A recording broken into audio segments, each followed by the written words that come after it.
बिस्मिल्लाहिर्रहमानिर्रहीम। अस्सलाम वालेकुम गाइस। आज हम देखेंगे यूजीसी नेट जेआरएफ उर्दू में शामिल यूनिट 1 हिंद आर्याई का इर्तिका के बारे में।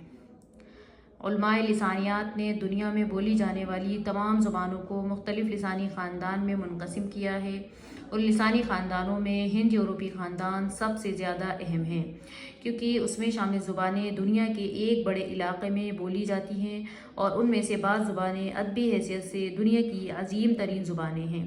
हिंद यूरोपी ख़ानदान के कई ज़ेली ख़ानदान हैं। हिंद आर्याई उनमें से एक है, जिसका इर्तिका हिंदुस्तान में आर्यों की आमद के बाद से शुरू होता है। अब हम देखेंगे आर्यों की आमद कैसे हुई। हिंदुस्तान में आर्यों की आमद एक तारीख साज वाक़या है। मौरख़ीन का इस बात पर इत्तेफाक है कि आर्या हिंदुस्तान में पहले 1500 क़ब्ल मसीह में दाखिल हुए। उसके बाद काफ़ी अरसे तक उनकी आमद का सिलसिला जारी रहा। हिंदुस्तान में आर्यों की आमद के बारे में मुख्तलिफ नज़रियात पाए जाते हैं। कुछ लोगों का ख्याल है कि आर्या तिब्बत से आए थे। बाज़ आलिमों का ख्याल है कि आर्या हिंदुस्तान की सरजमीन से ही उठे। इस नज़रिए को पंडित अवध ने अपनी किताब हिंदी भाषा और साहित्य कावकास में वजाहत से बयान किया है। बकौल म्यूर संस्कृत की जितनी करीम किताबें हैं, उनमें आर्यों के बदेसी होने की तरफ इशारा नहीं मिलता, लेकिन उनसे ये भी साबित नहीं होता कि आर्या इसी सरजमीन से उठे।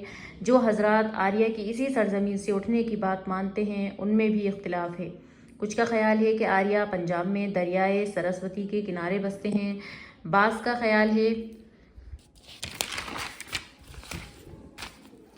बास कंधार और तिब्बत को आर्यों की जन्मभूमि मानते हैं। प्रोफेसर केत का ख्याल है कि आर्या कबाइल का मौलिद हिंदुस्तान की शिमाल मगरबी सरहद पर था। तकरीबन तमाम उलमाए लिसानियात इस बात पर मुत्तफ़िक़ हैं कि आर्या वस्त एशिया से चलकर ईरान पहुँचे और तकरीबन 1000 साल तक क़याम के बाद अफ़गानिस्तान होते हुए हिंदुस्तान की शिमाल मगरबी सरहद पर नमदार हुए। जिन आलिमों ने आर्यों के वस्ती एशिया से आने के नज़रिए को कबूल किया है, उनमें सुनीति कुमार चटर्जी का नाम सबसे अहम है। जिस वक्त आर्या लोग वस्त एशिया से चलकर ईरान पहुँचे तो उनकी ज़ुबान हिंद यूरोपी के एक किस्म हिंद ईरानी में तब्दील हो गई।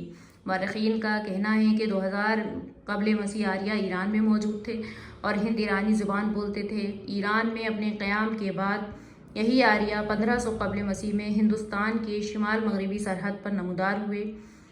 उस वक्त उनकी ज़ुबान उस 500 साल के अरसे में हिंद ईरानी से हिंद आर्याई बन जाती है, जिसके इर्तिका की 3 मंजिलें हैं। कदीम हिंद आर्याई 1500 क़ब्ल मसीह से 500 क़ब्ल मसीह तक, वस्ती हिंद आर्याई 500 क़ब्ल मसीह से 1000 ईस्वी तक और जदीद हिंद आर्याई 1000 ईस्वी से ताहाल। वीडियो पसंद आए तो लाइक करें, शेयर करें एंड चैनल को सब्सक्राइब करें और बेल आइकन की घंटी को प्रेस करें ताकि हर नई आने वाली वीडियो की नोटिफिकेशन आप तक पहुंच सके।